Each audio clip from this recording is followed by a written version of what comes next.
कराची जे Bolton market में medicine जी दुकान के बाहर लगी वही है। फायर ब्रिगेड जूं 5 गाड़ियों बाहि विसाइण में मसरूफ़ आहिनि। हिकु भेरो ॿीहर अव्हांखे आगाह कयूं पिया। ब्रेकिंग न्यूज़ आहे कराची मां। कराची जे बोल्टन मार्केट में मेडिसिन जे दुकाननि खे बाहि लगी वई आहे। फायर ब्रिगेड जूं 5 गाड़ियूं बाहि विसाइण में मसरूफ़ आहिनि।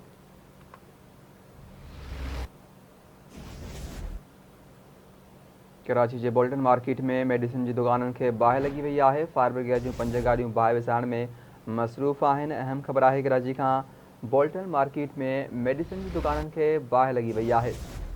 फायर ब्रिगेड जूं 5 गाड़ियूं बाहि विसाइण में मसरूफ़ आहिनि। तफ़सील मालूम कंदासीं आवाज़ न्यूज़ जे रिपोर्टर आमिर सुप्रो खां। जी आमिर, कहिड़ा तफ़सील आहिनि हिन हवाले सां अपडेट कजो।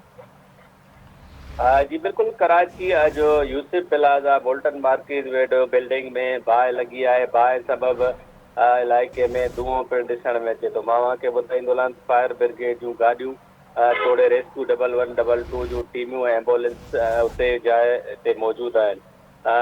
जेकी बाहि जंहिं जॻह ते लॻल आहे उन में घिटी सोड़े हुअण सबब जेके रेस्क्यू टीमूं आहे उन्हनि खे इंतिहाई जेकी ॾुखियाई पेश अची रहियूं आहिनि। पर रेस्क्यू टीमुनि सां गॾोगॾु पुलिस थोरे ॿिया मौजूदु आहिनि। पर हिकिड़ी बिल्डिंग में ॿुधायो वञे पियो तंग गली में बाहि लॻण सबबु उते बाहि ते ज़ाब्तो आणण जी कोशिशि कई पई वञे।